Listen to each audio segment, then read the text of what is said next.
Hello, class. Welcome to Chapter 29. Today we're going to be covering the 1960s.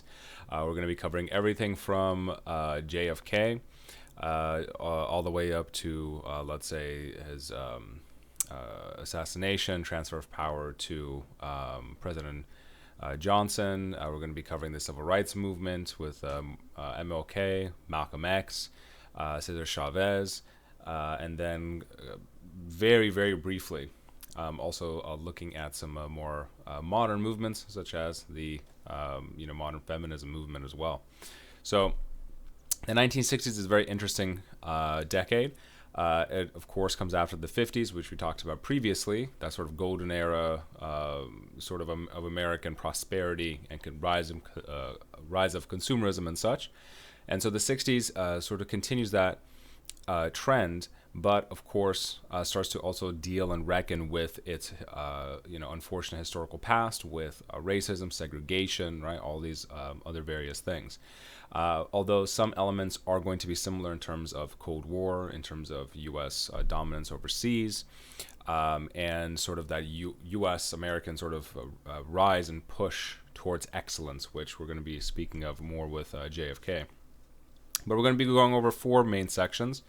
A Kennedy section, a Johnson section, Johnson being the successor to Kennedy upon his assassination, spoiler alert, civil rights movement, and discussing both the African American civil rights movement in quite detail, and also touching upon the Cesar Chavez, Delano grape workers in conjunction with their Filipino organizers, and the challenging of status quo with some modern movements such as the feminist movement. So without further ado, let's get into the Kennedy Promise. So around 1960, so we already have the 50s behind us. We talked about that last time with mass media, consumerism, televisions, right? All that kind of lifestyle. 1960 was a very interesting year because we had the debates between then Vice President Richard Nixon. He would become the president later, in a couple of terms. But here he was vice president. He had a good amount of, governance experience under his belt, and so he wanted to run for president. And he was running against the Democrat John F. Kennedy, a younger, sort of more vigorous applicant. He was a senator from Massachusetts, and the important bit, he was a Roman Catholic. Now, up until this point in time, most of the U.S. presidents were Protestant, and there was this long tradition of being Protestant. And so the fact that he was a Roman Catholic was a big upset. Many people were saying that he would not be faithful or loyal to the United States of America because, for example, as a Catholic, you have to be loyal to the papacy and the Vatican, right, under the Pope. So there's a lot of sort of back and forth there. He even had to go so far as to make public statements and say things such as, "I do not speak for my church on public matters. The church does not speak for me," right? He had to make it very clear that if he is elected to public office, the public office comes first, and then his personal religious beliefs, right? He does not want to intertwine the two. Hence, if any of you are sort of constitutionalists, right, separation of powers, a separation of church and state, right? These type of things are still held in high regard. Not so much now because I would feel that most senators and most elected officials kind of intermix the two in this day and age, but that's a conversation for another time. But upon getting into these debates in this election, Kennedy was making a big point in saying that, part of his run-in campaign, saying that Sputnik by the Soviet Union, that satellite, was already thrust into orbit. And so the United States is now at a disadvantage technologically, and they need to push themselves more and more in order to get, an advantage. And so he was citing the missile gap, right? Claiming that the Soviet Union was ahead technologically, militarily, and that they needed a heavy push. And under his administration, they would have such a heavy push. Now, the interesting portion here about this election was between Nixon and Kennedy, is that we have two different types of polls. The first poll was those listening to the radio. The second poll was listening and watching the television. And so it's interesting. So whoever heard the debate only on the radio believed that Nixon was the victor of the debate.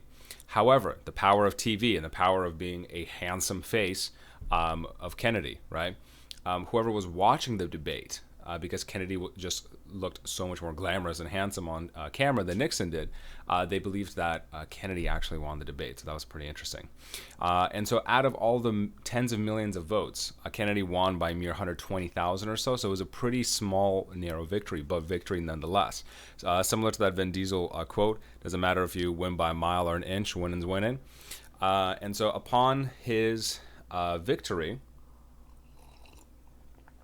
he was warned by President Eisenhower, and this was this is a foreshadowing for things to come later with Vietnam. But Eisenhower in his farewell address was saying, essentially, be careful of the military-industrial complex, and it can potentially start taking over. If only he would listen and heed those words. But the televised debate was a very important one, and television is really coming into the fray here, right, as a medium and being a very powerful tool and medium as well. So this is at the very end of the debates, and as you can tell, both men had similar stature, but the way Kennedy just looked and presented himself, I suppose, was a little bit more appealing to the average TV watcher and TV viewer. And so he was portrayed as the younger candidate, the more youthful, vigorous candidate. He had a very specific sort of a Massachusetts East Coast accent, which made him very distinctive. And he just had a very likable persona to him. And so, upon coming into the presidency for Kennedy, many people describe it as literally it kind of being like a new world or a new era of Kennedy. Typically, presidents before him, whether we're talking about Eisenhower, Truman, FDR, right? They were typically the older candidate, the older president, sitting behind a desk mostly, kind of giving very far away off speeches. They were kind of just that kind of presidency. Kennedy, being young and vigorous, he did bring in this great sense of being young, youthful, cool, progressive. And so he was sort of the poster child for the presidency and the poster child of sort of America at that time. And on top of him, being that sort of glamorous, looking stud that he was, if I may say that, he also reinvigorated the base of America in trying to have them give back and trying to increase community service and being active. That was one of his main sort of characteristics as far as domestic policy goes. So, for example, like the Peace Corps, he initiated that program for people to commit their time, travel abroad, helping other nations, whether it's technologically or building or infrastructure, whatever it was. So that would both increase sort of morale as an American, helping out the country, but also it would help out the U.S. in terms of gaining allies abroad, right? Making the United States and all Americans look very good in a positive light. His famous quote here, ask not what your country can do for you, but what you can do for your country. And so, he really put the sort of magnifying glass on Americans and saying, what are you going to do to change your life, right? We expect great things of you, and you should expect greatness out of yourself, right? We are Americans. This is America. You have the capability to do anything you set your mind to, right? That was sort of the mindset and the goal. And so implementing things such as the Peace Corps, and I found this very interesting. So the U.S. physical fitness program. So prior to that, I don't believe there was a nationwide physical fitness sort of program. Today, it's sort of PE, right? Anyone that goes through K through 12, you just have PE and kind of just like run and jump outside and have fun. But this was a very sort of consolidated testing, rigorous program. So he actually took one specific high school. I can't exactly remember the specific high school. It's in the video here on the bottom right-hand side, which is fantastic to watch, which I might as well have that go on in the background. But they took a specific high school and, really kind of put them through their paces. And, through the video, through all the primary source video work, a hearing of JFK, he was essentially saying that a good, healthy body is going to lead to a healthy mind and to a healthy soul as well, right? It's good for the nation physically, spiritually, mentally, all of it. And so he really wanted men, women, children, mothers, fathers, as he would say, to get into the best possible physical shape that they could be in, and that it would create a young, vigorous, healthy nation. There was a slight tidbit he said in there in the video, which sort of resonated with me. He said, and I'm paraphrasing, but La Sierra High School, there we go, for the PE. So he essentially said, I shudder to think of a day when, in America, when there's only a few that are active and that the many are just spectating. He said, I wish that all Americans are going to be active and actually try to change the world for the better, right? And so that type of mentality, that type of vigor, that type of sort of drive that he was trying to bring to the American public, I think is probably one of his greatest sort of legacies, sort of as U.S. president. And of course, like having photos like this. So once again, taking, sort of the antithesis of his predecessors, which all the presidential photos would be sort of behind a stuffy desk in the White House, or, there's not too many like active photos of them. Perhaps maybe Theodore Roosevelt, around the turn of the century, him being at national parks and such. But John F. Kennedy was, bringing back sort of that sort of Theodore Roosevelt's type of activism, I suppose. Except now we have colored picture, video, right, television, etc. So the man is, active on boats, kind of just being, active just in general. It also wouldn't hurt the fact that his family does come from a little bit of money. So, he sort of had that East Coast rich boy vibe, I suppose. But, young family, young kids, he was sort of the personification of like a new, vibrant president. And I know I keep harping on that, but, that's what it was. It just brought new energy and life to both the presidency and sort of the United States, right, in between. This is a fantastic address. So during his time as presidency, there was a few various issues that he was going to have to tackle with. The rising civil rights issues. We're going to talk about, Cuba and the Cuban Missile Crisis as well. But during his time, the civil rights, movement was gaining more and more traction. And so as, it was gaining more and more traction, he started to see that this was a perfect time for change. And so Kennedy was actually involved in the early sort of like drafting, right, of the Civil Rights Act. And unfortunately, he was assassinated before it was passed, which we'll talk about with his successor, President Johnson. But here you can listen to his civil rights address, and it is a very interesting, sitting at 13 minutes here. It's a very heartfelt, poignant address, essentially, and I'll sort of summarize and paraphrase it here. Stating that the United States has had a long, unfortunate history, segregation, racism, etc., and we have to do what we can to sort of equalize the playing field. And so he says it in much more eloquence and with a lot more breadth than I just summarized here. So definitely worth a watch, because the more you watch him, the more you sort of get a feel for, his persona, right, and why he was so attractive and charismatic, right, as a politician.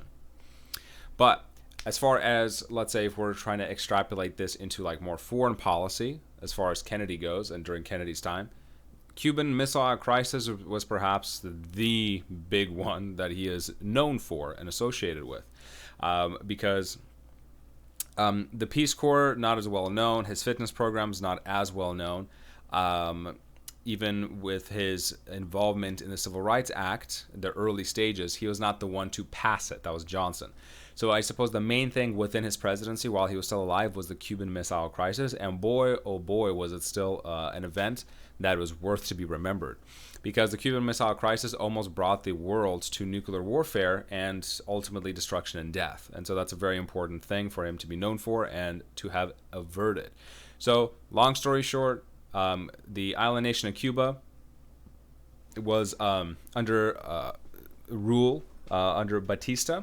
And let me grab a quick swig of coffee. And so under Batista, it was more of a dictatorship, but it was still, having capitalistic influences, and Cuba was still relatively friendly, and had an enormous amount of trade with the United States.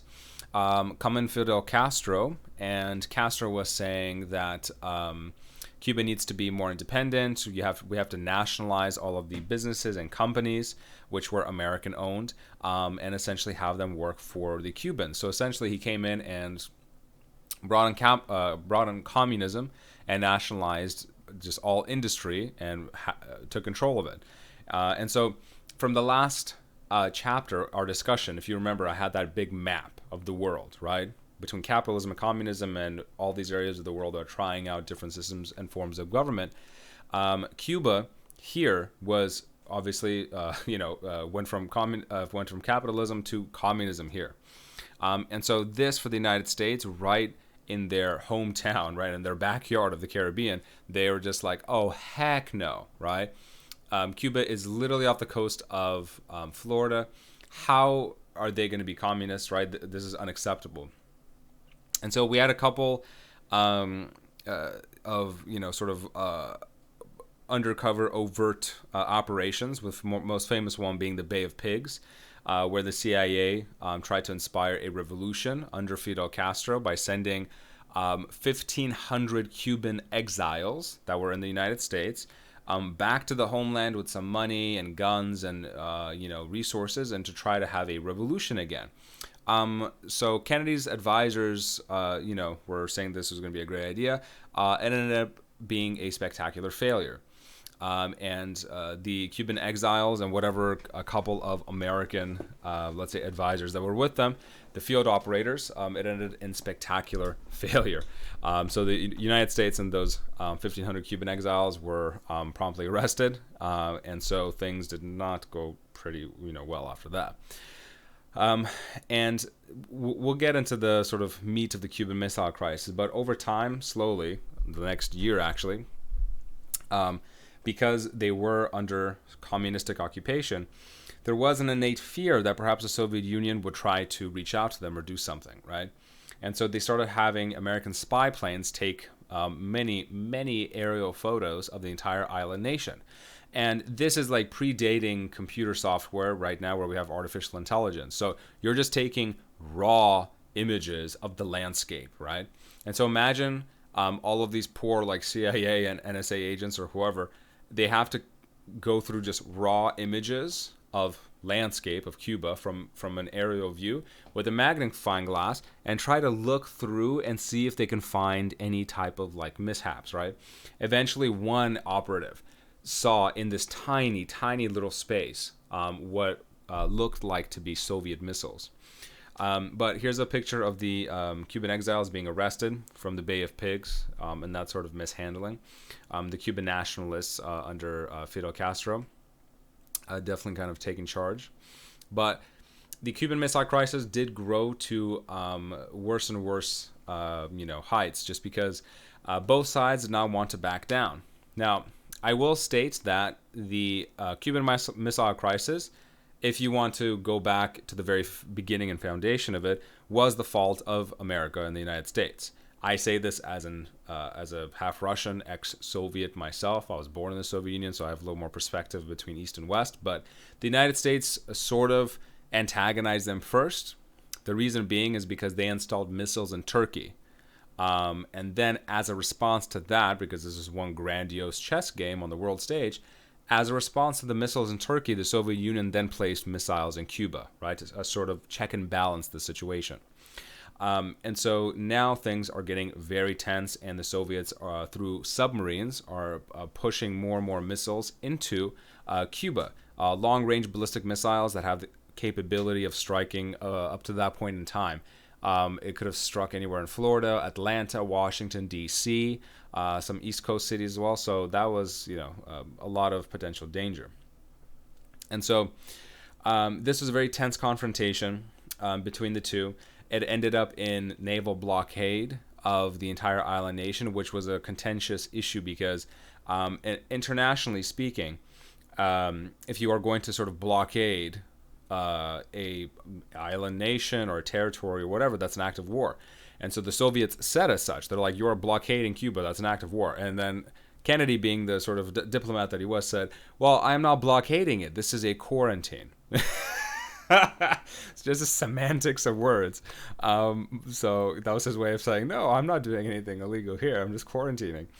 So things were getting very, very tense, to say the least. And here's a couple of videos to watch that are very interesting about it. The Vox video at the bottom details that photo I was talking about of scouring all of the, where is it? Scouring the footage like this, right? Just like enormous footage of land over and over again, right?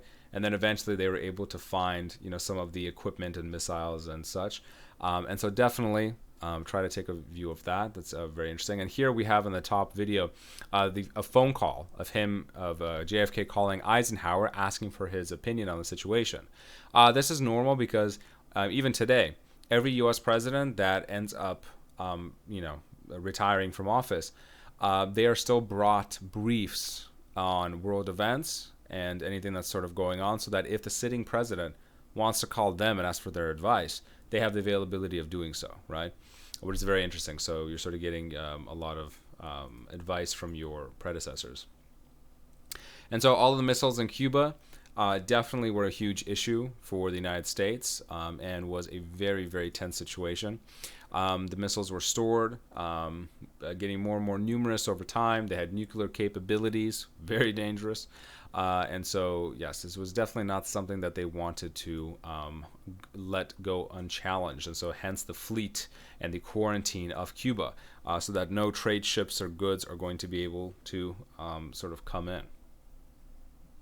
Oh, no, excuse me. I believe they still allowed, because under the blockade quarantine specifications, trade ships were still allowed to come through, but no Soviet ships specifically with like military grade weapons or armaments were allowed to come in, if I remember correctly.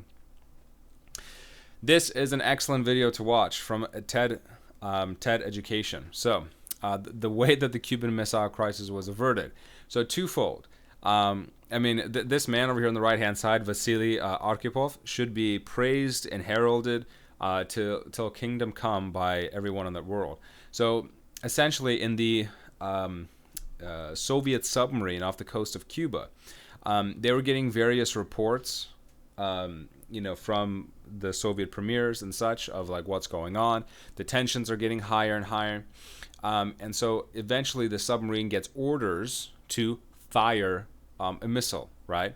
And or they got some orders that they thought was mercury, right, and wasn't very well heard, and they believed that they needed to fire a missile. But the problem is, for a nuclear sub to fire a missile, you need those like 3 keys from 3 different officers, all of them, doing it at the same time and punching in their code or whatever, so there's not going to be any misfires. And so 2 of the 3 officers punched it in, and they were ready to go. But Vasily said, no, I'm going to hold off on it, and he did not press the nuclear fire button because he thought it was going to be there was miscommunication from the premiers or something. He didn't really believe that they were actually going to do it, and he was correct. It was a bit of a miscommunication from the Soviet Kremlin.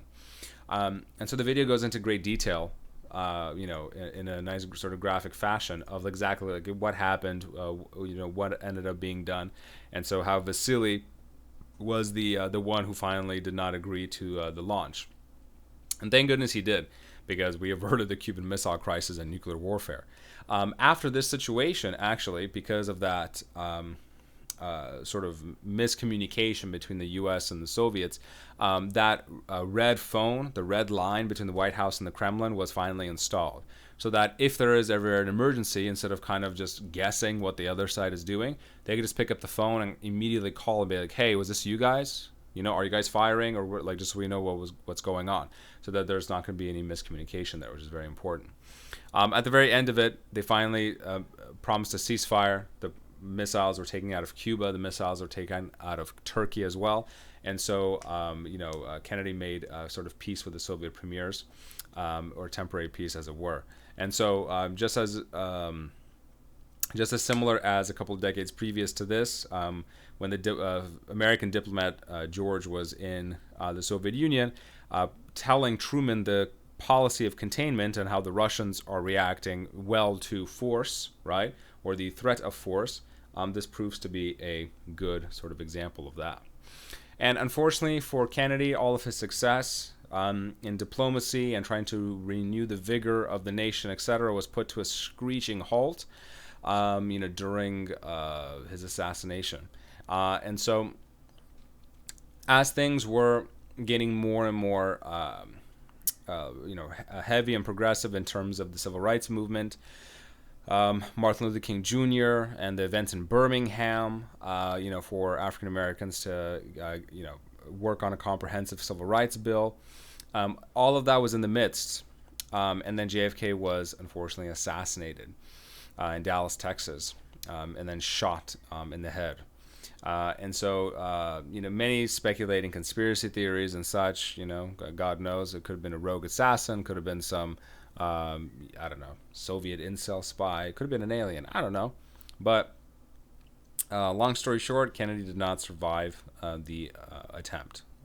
And so Lyndon B. Johnson, in addition to the wife of Kennedy, they were ushered into a secret private room where immediately the vice president has to place their hand on the Bible, right, and kind of swear and be sworn into office with an oath. And so immediately upon becoming president, Johnson had the availability, because he was a Southerner, he was a Democrat Southerner at heart. And so he, his Southerner friends kept wondering, is he going to be, his Republican Southern friends kept wondering, is he going to, be pro-Southerner, not want any of the civil rights mumbo-jumbo to kind of progress any further, etc. But he wanted to honor the legacy of Kennedy and push through the last bill that he was working on, which was the Civil Rights Bill, so good for him.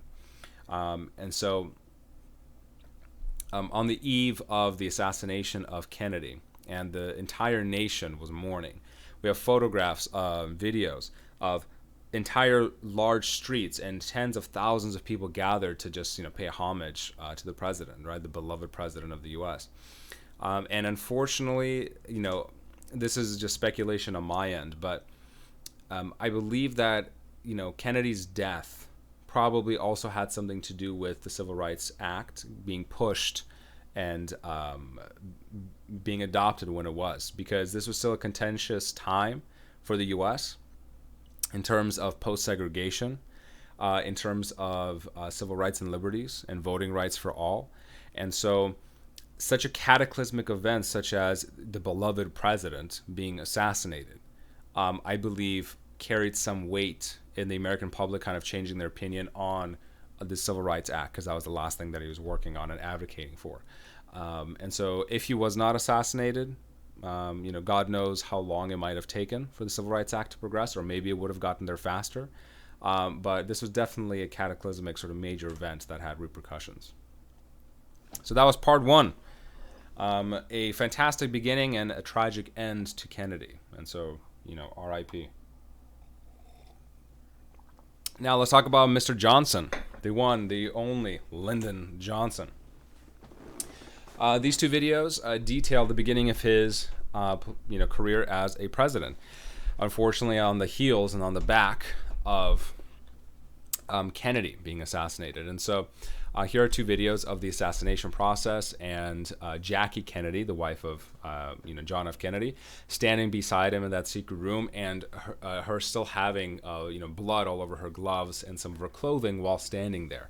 And them kind of detailing and talking about that, just everyone in the room remembers that gruesome sort of like sight of her covered in the blood of her husband and standing next to the vice president who's about to be sworn in as president. It was just, crazy times. And so one of the main first things, and probably the biggest, piece of legislation and work that Johnson is remembered for was the Civil Rights Act. That's probably the biggest thing in his career. And so in 1964, the year after Kennedy's death, they finally were able to push through the Civil Rights Act, which essentially prohibits racial discrimination everywhere, whether it's employment, housing, schools, property, restaurants, movie theaters, wherever, right? Prohibited racial discrimination, essentially trying to put the nail in the coffin in the debate of, I'm getting ahead of myself, trying to put the nail in the coffin in the debate of, are African Americans equal to their white compatriots and any others. And so this was a double-edged sword, if any of you know that phrase. The reason being is because the pro of the Civil Rights Act was obviously, bringing forth equality to the United States. The sort of con of it, in a certain sense, a con, I suppose, or just a political repercussion, was that the South and the political parties started to switch.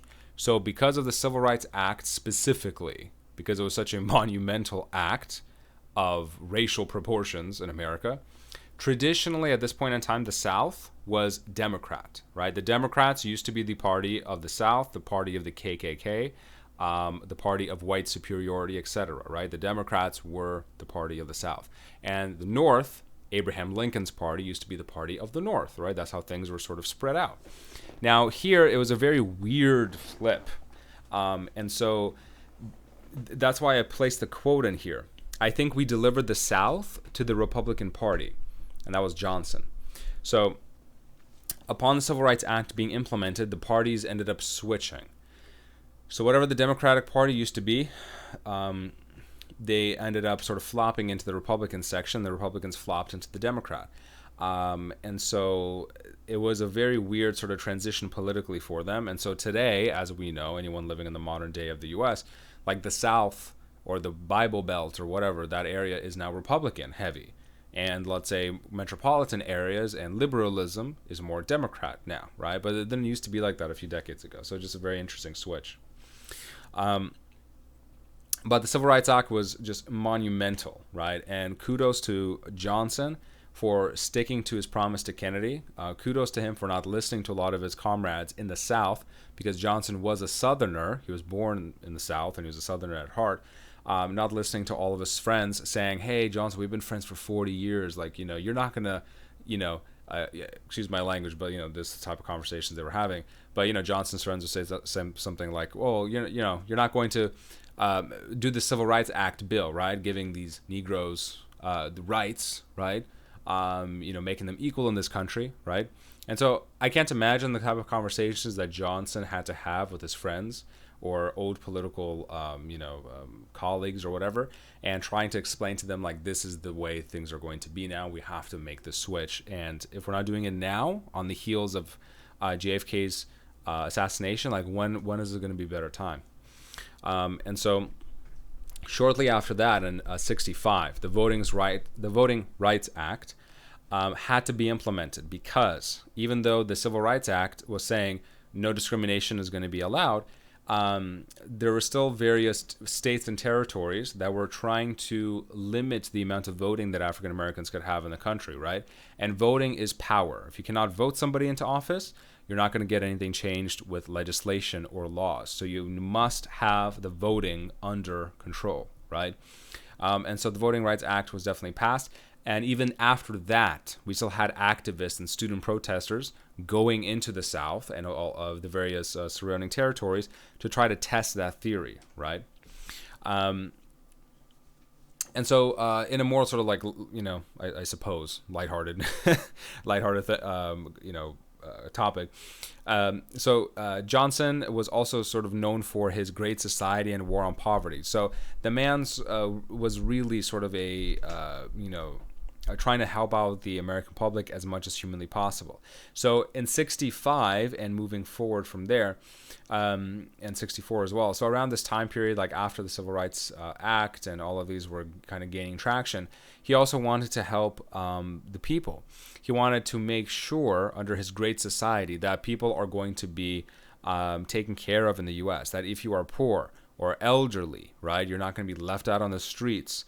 And so he was essentially taking whatever the New Deal was from FDR back in World War II and expanding on it, such as what Truman did as well. Trying to make sure that there are safety nets for people, that they're not going to fall through the cracks. They have good jobs. They have, the availability to get on their feet, right? No one is going to be treated like second-class citizen anymore, etc. He even implemented very specific programs under his sort of quasi-umbrella of the War on Poverty, right? Where he wanted specific economic bills to be implemented, Head Start programs, job programs, right?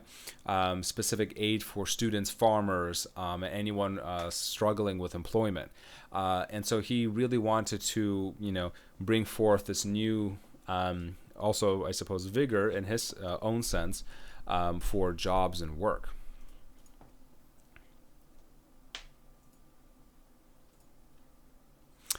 Here he is signing the Civil Rights Act with MLK behind him and a lot of his colleagues. And, it was a very, very monumentous moment and occasion. Numerous speeches at in the House of Congress as the president for his State of the Union addresses. And these are two speeches of Johnson's, which are fantastic to listen to. So if you have the time, please do. So the one on the left-hand side is his State of the Union in terms of the war on poverty, and why he believes that we need social safety nets and why that is important for the country, both from an economical standpoint, social standpoint, and religious standpoint.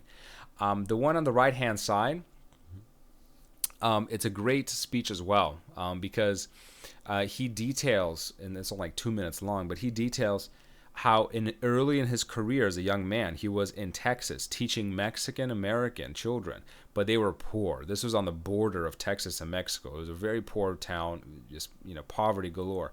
So he's talking about how these kids are coming to school hungry, and like he's essentially saying to the halls of Congress, it's like, how can a child in this country grow to their ultimate potential if you're going to school starving and hungry? You know what I mean? And so he and with a combination of his upbringing and with his work with JFK and his Great Society and everything, he was trying to show his colleagues that there is a good balance that we can maintain in the U.S. Right? No one should be going hungry in this country, right? Especially you would be hypocritical, right? Telling the rest of the world, follow the example of America, we're better than the Soviet Union, and then let's say things at home are going terribly wrong. And so definitely a video to watch.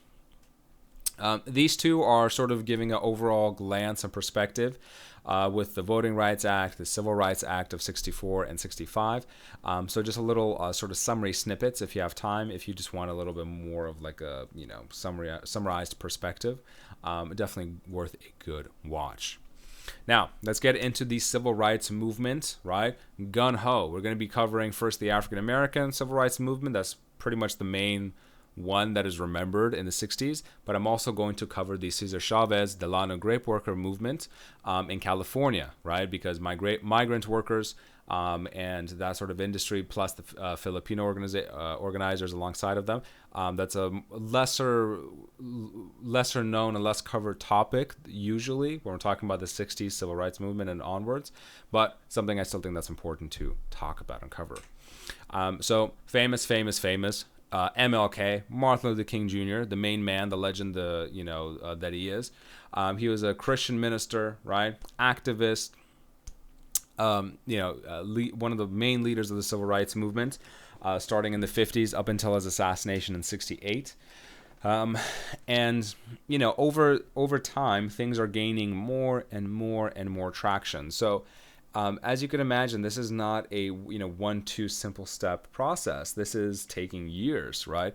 So starting in the 50s, he and other various activist groups, right, student organizers and such, they are slowly having more protests, more silent, peaceful protests, trying to galvanize the votership, etc. And so from the 50s, moving to the late 50s, early 60s, right, we get closer and closer and closer to the Civil Rights Act, the Voting Rights Act, which was huge, right? Those two pieces of legislation were the culmination of all of those years of hard work. And in my opinion, those two were the biggest victory, right? So legally, in this country, you made a huge change from the federal government, which trickles all the way down. That was the biggest victory they could have achieved. Now comes the harder part. So even though legally things were changed, it has to filter down into the states, and then it has to filter down into society in general. And by society in general, I mean the people-to-people interactions, right? Any racism, right, or discrimination, that'll take generations to sort of wash away or get smaller and smaller. And so, on the heels of all of this, they're still having protests and they're still trying to have nonviolent protests to go against racial segregation in some of the southern communities, where they're essentially saying, I don't care that the Civil Rights Act got passed. We're still not going to abide by their rules, right? We're not going to have black kids in our school systems. We're not going to allow them in our restaurants. We're going to run them out of town. You know what I mean? Like, there's still that heavy mentality in a few portions of the country. And so Birmingham was a fantastic example of that. So it was in Alabama.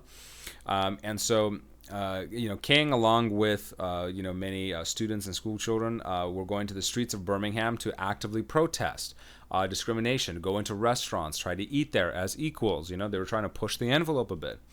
And Birmingham was just not having it. So they were implementing the usage of the police chief, Eugene, nicknamed the Bull, unleashing an unholy amount of police force and brutality against these young students and activists. Now, I understand that police brutality is a popularized term in today's day and age, with people getting stopped and frisked, et cetera, et cetera.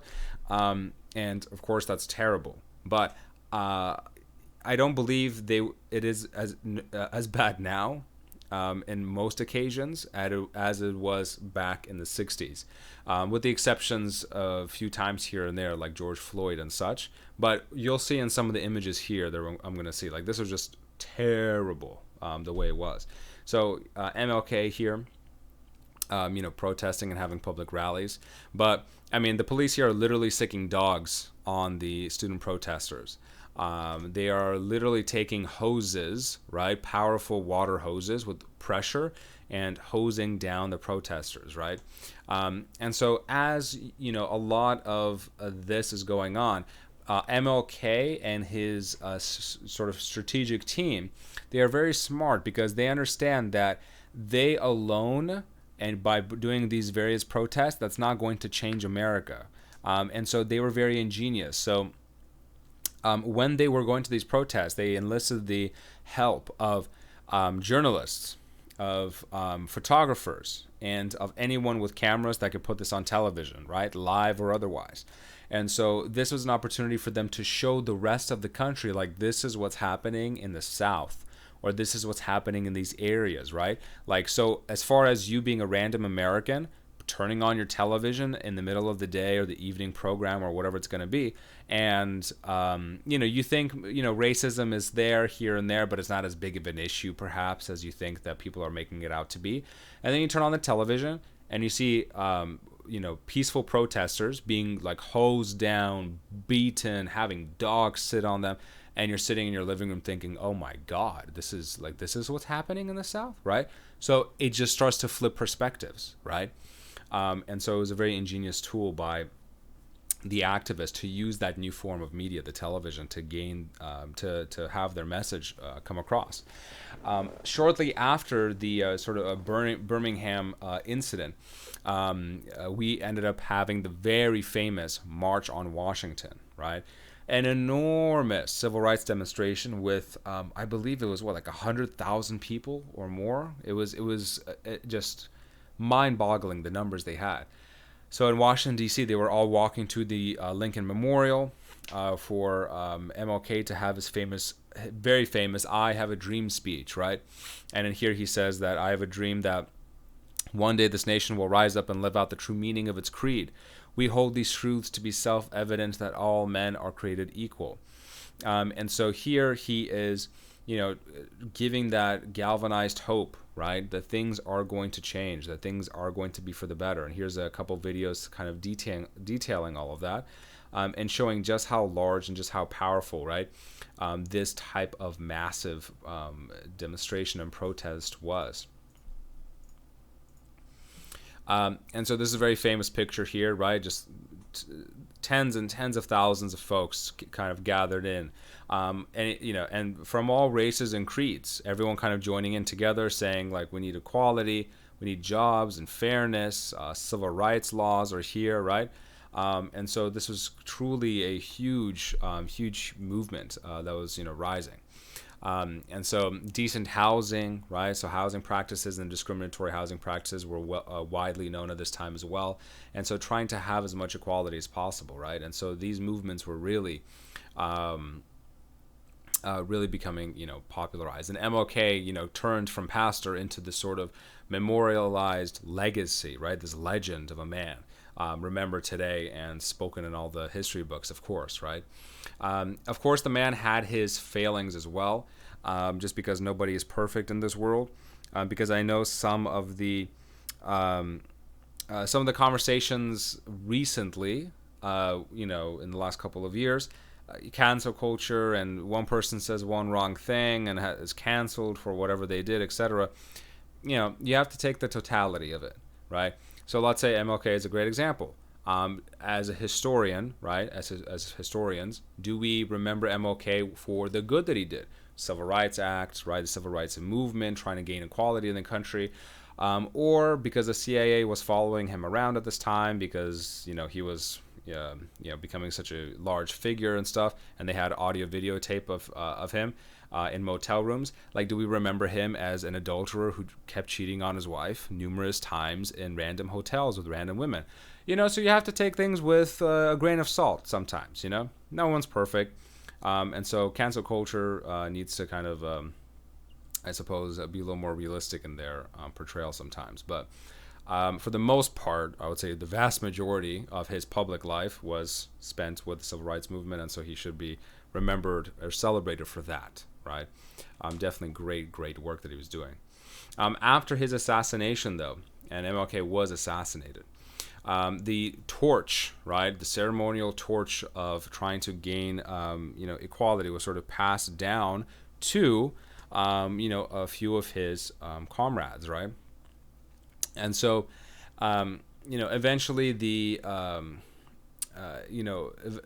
of the protests that they had, the Selma to Montgomery March, was, created for many miles for them to, campaign for voting rights, because the voting rights were not being given out fairly or equally in all of the southern states. So they had to, have protests and demonstrations about this. Bloody Sunday was a perfect example, where one of his colleagues, John Lewis, was starting to gain that banner as being the new a part of the new sort of activists, and so he was leading a bunch of marchers, 600 or so, across Selma, into Selma across a bridge. And essentially, they also staged this very perfectly. So remember when I said that they were enlisting the help of photographers, journalists, and television? Here in Selma, they were doing just the regular march and demonstration. And then in Selma, the police and marshals just, excuse me, were unleashed and beat the living crud out of them. They had tear gas. They beat them left and right. They had horses, just riot-breaking gear, right? Showed no mercy. But everything here, for the most part, it was being televised. It got tens of millions of views live. And then they had a reporter calling in who saw everything go on and actually give his first-hand account, and they mixed that in with the audio videotape. And it was absolutely just gruesome for the nation to watch. And so this is a great movie scene from the movie Selma in 2014. Warning, spoiler alert, there's some violent, bloody scenes here, so if you have a weak stomach, don't watch it, if from the beatings and such. But this just shows at the very end, once the protesters reach the end of the bridge, and they're like, we want to speak to you, let's have a dialogue, something. The police just are not having it. And they end up, sending the tear gas and the, policemen with the batons. So a great representation of sort of, what the, scene probably would have been like. But the main person that was there that is sort of remembered for decades was John Lewis. He recently passed away in 2020. And so he was one of these American civil rights leaders. He was very young and a protester. He was part of that original Freedom Riders. Remember those bus rides we were talking about in the last chapter, with people having those freedom rides into the South, trying to see if they were utilizing the sort of desegregation policies after Brown v. Board. And so he was part of those freedom rides. He was jailed numerous times, beaten numerous times. During that Bloody Sunday situation, right, with Selma that we just talked about, he ended up fracturing his skull, right, and almost passed out and died. And so he, had a very fruitful career in activism. And then after that, had many years from the 80s all the way up to 2020 of being a politician in Congress. 2011, he actually received a Medal of Freedom from Barack Obama himself, citing all of his contributions. And so John Lewis, a quintessential example of an activist, right, from the 60s civil rights movement and onwards, marching side by side with MLK. And then sort of the torch ceremoniously passed to him and his colleagues, right, for the new fights that were to come. And so here you can see John Lewis on the far right-hand side, right, sort of being close to MLK in the front line and center. And so John Lewis definitely, remembered for his good, compassionate work, for all of his sacrifices, right? Here he is. He was actually photographed in this famous scene. That is him on the ground, being tugged at the sort of shoulder, right, of his coat, and the police officer just gruesomely just beating him over and over again, fracturing his skull. Here's a couple of videos that John Lewis made, especially, the first one at the very top. He recommends to all young people, get active, be active, try to be the change you like to see in the world. And his famous quote, getting into good trouble, right? So he's like, getting into good trouble, that's a good form of getting into trouble because you're trying to change the world for, a good, positive benefit, right? It is not necessarily just, you trying to get into trouble for the sake of.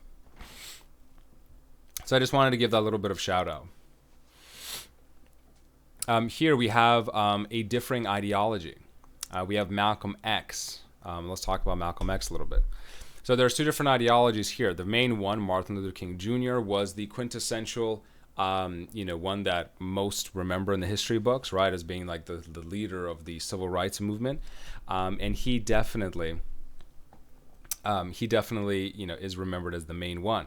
However, although Martin Luther King Jr. was trying to preach peace and love and acceptance and forgiveness, his antithesis, his counter, was Malcolm X, who had a little bit more of a realistic, I suppose, or more violent approach to it.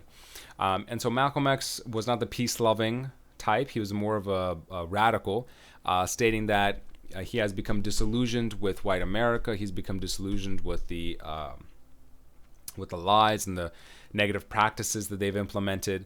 And so he no longer wants to mix with the white community, right? He wants black-owned businesses to remain black communities just to support themselves, advocated black empowerment, to a certain degree, black supremacy, separation of blacks and whites, criticized some of the civil rights movement for their views on nonviolence because he said that we have to defend ourselves. We need to use violence if violence starts to become necessary. Him addressing in a fiery speech here, police brutality, right, in 62. And so this is something definitely worth a watch, right, to try to see his viewpoints and his fiery nature. You could even go on YouTube and type in clips of him in interviews, and he's, in his famous sort of like shark skin suits, right? And the way his piercing gaze just looks at you and pierces your soul, just goes to show and tell you that the man knows exactly what's going on, and he is cutting edge, cutting throat. He was advocating for black agency, and this in turn started to create the Black Panther movement, if anyone is a Black Panther historian or knows of them. So they were originally founded by some Marxist college students, but the main goal of the Black Panthers was to essentially enact their own empowerment within the community. The Black Panthers were to defend themselves, to make sure that some of their people are having open carry, so that they don't have to necessarily have the police get involved, really trying to regain their agency, right? in terms of their communities. And so this was a response from all of the racism and discrimination and the lynchings and the police brutality they were seeing for decades. The Black Panther movement was essentially saying, enough is enough. We're going to walk in the streets with our own guns and protect ourselves. If the government or no one else is going to protect us, right? And so the Black Panther movement, a fascinating group, and so you could definitely watch this. But they were sort of a paramilitary sort of organization that fashioned themselves into, a quasi sort of militia, I suppose, right? With guns, a similar leather jacket, sort of a beret on the side. Essentially just trying to, have, peace in their communities, right? And take matters into their own hands. I believe I have some photographs around here somewhere, but yeah. The leather jacket and the beret is quintessential sort of Black Panther style, right? As it was for their sort of uniforms. The black sort of like rising fist, right, in the air was a sign of protest and solidarity and unity, right, amongst the Black community. And so that definitely became a huge one. In some of their communities carrying guns, right? Because once again, if the police are not going to protect you, you might as well do it yourself. And so this became a very sort of, American ideal standard, right?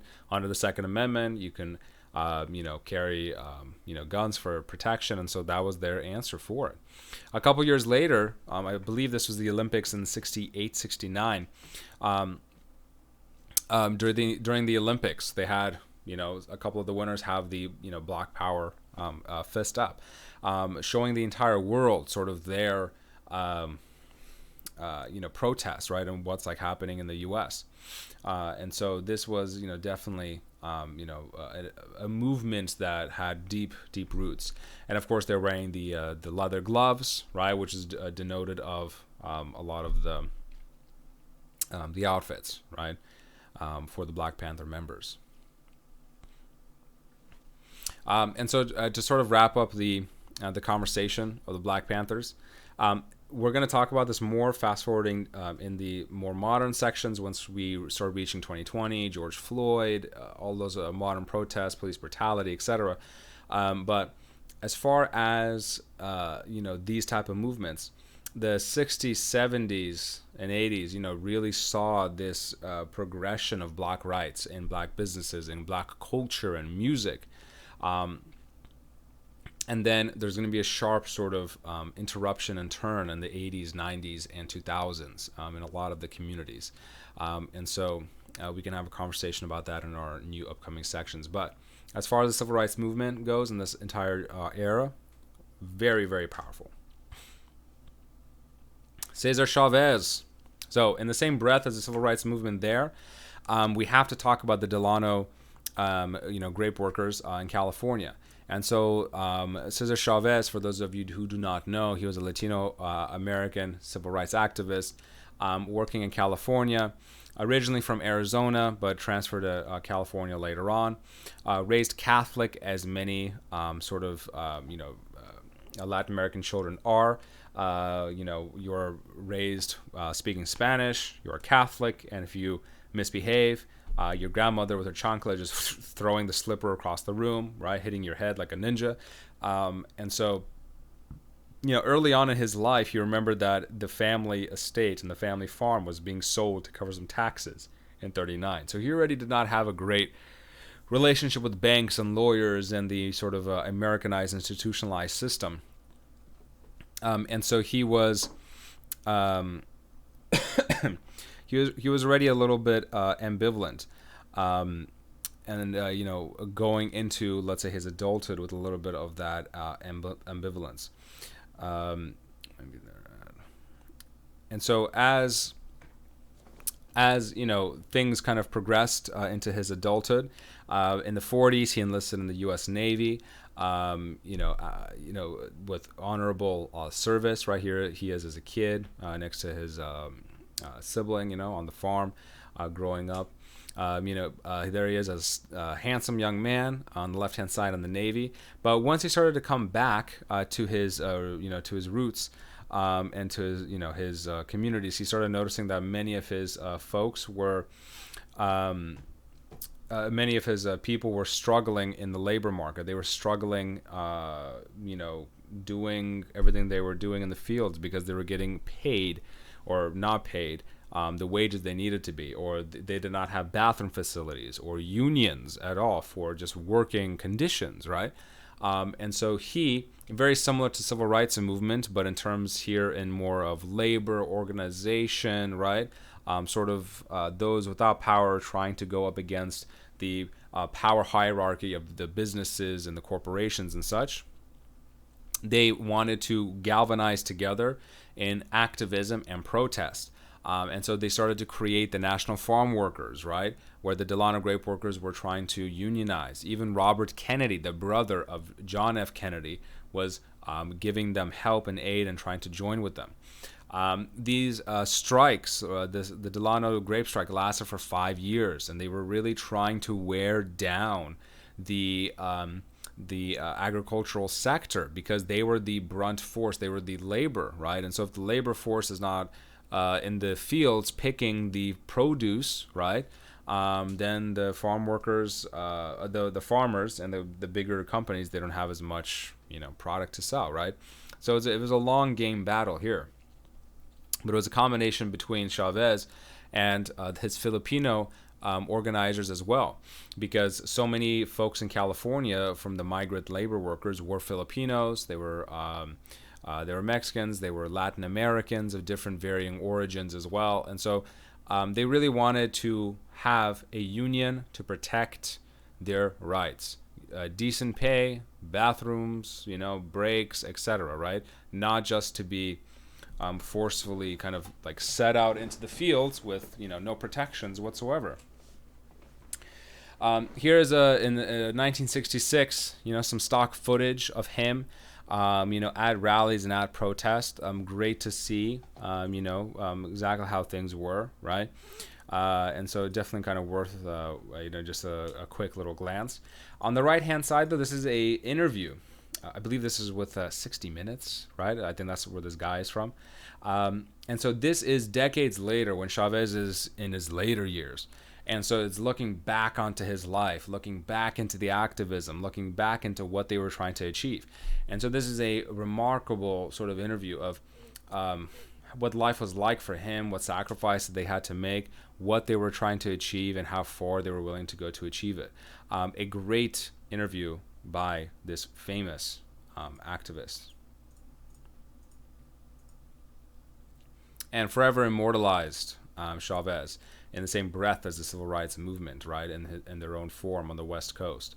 So while MLK and John Lewis were fighting on the East Coast and in the South, trying to break barriers there, Chavez was on the West Coast trying to break barriers here, right? In terms of labor, in terms of race relations, in terms of immigrants and how immigrants are being viewed in the labor force and being viewed as Americans, right? So a lot of intermixing, intersectional themes and ties here. Here he is during a fast. I believe this was a 30-day fast that he did as a sign of protest. And then we have Robert Kennedy, to the left over here. Sitting in and showing his support, right, with photographs and sort of PR and televised photographs as well. The Delano grape strikes also included AWOC, sort of the Filipino organizing sort of breath as well, in terms of trying to join together and band together as well. So this is not as well known. Typically, whenever folks talk about Chavez and the grape workers, they first initially think, Chavez and the Mexicans trying to unionize together. Well, no, there was a lot more Latin Americans involved in there as well. And then a lot of folks don't even know there's a huge Filipino community also, right, working there as grape workers and farm hands. And so this really extended beyond cultural lines, and it was just sort of a human fight, right, to unionize and to have fair treatment as a worker. I love this photograph of Chavez and the leader of the AWOC kind of standing together and trying to just enjoy a little bit of a laugh while they're strategizing what to do next. And so, a lot of times it does take, that little extra bit of organizing help, right? In order to progress your agenda. Because the best way I can explain it is, in numbers, things are a lot easier to get done. And you are more powerful in numbers. So if I take one twig and I want to snap it, simple, easy peasy. If I want to take 2 or 3 twigs, put them together and snap them, a little harder, but still easy. If you give me a bundle of 50 twigs all wrapped up together with rubber bands, I'm not going to be able to break that, right? And so, joining together, unionizing, definite powers and benefits there. Even moving forward to the modern day today, because unfortunately over the last few decades, unions have been absolutely gutted by corporations and governments and the establishments, and thus we have lower wages now, right? This is a great TED Talk that I found. This is by Jose Calderon. He works I believe in Colorado, if I remember the video correctly.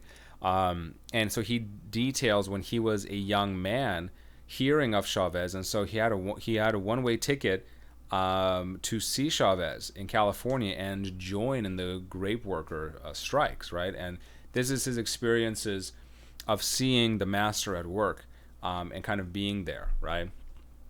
And what kind of lessons he learned from those strikes and from those protests, and how he implemented that coming back to, let's say, his teaching profession and, kind of into his adulthood. A fantastic TED Talk if you have, some time to kind of watch that. Last but not least, challenging status quo. This will be the shorter version, the shorter section, and then we're going to be wrapping up. So the rise of modern wave feminism. There's the new wave here from the 60s and onward. From my perspective, you could obviously have differing opinions here, more than welcome to. From my perspective, there was 3 main sort of things that had to come together in order for the modern wave feminism to hit.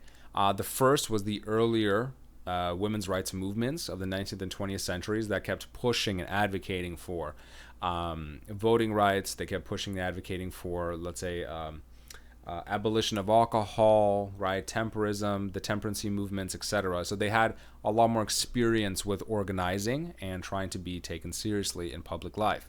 Number 2, Civil Rights Act of 64 included no discrimination based off of sex as well. And so that was also a big victory mark, right, for women in this country. The last one was the usage of birth control. In 1960, they started coming out these new pills where, for the first time in human history, women had the sort of chemical, biological makeup control of the reproductive system. So that would allow for entering into college, being freer to work. You could delay marriage. You do not necessarily have to be married off at 18, 19, 20 years old or younger, or maybe slightly older anymore. Marriage could be delayed after you have some career set up, some college under your belt, right, work experience, etc. And so the 60s and the late 60s started to see these this new brand of feminism, such as the radical feminists, the New York radical women, right, as they were called, and others, and this is the beginning of what we see today, right, in modern American sort of feminist conversations, where here they started to protest stereotypical notions of femininity. What does it mean to be quote-unquote feminine, right?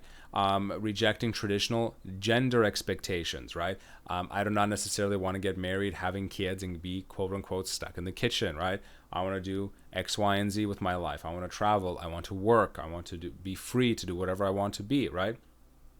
And so these conversations were being had more and more heavily from the late 60s all the way up to today.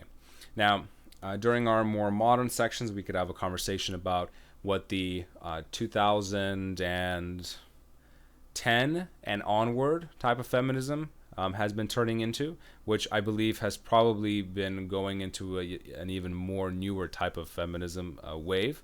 But that's a conversation for a more modern topic. But at least for here, women definitely started to pave the way into the workforce, to pave the way into education, and everything in between. Even to the point now where most of my classes, and I see this in college, most of my courses a higher percentage I see are female, right, in higher ed.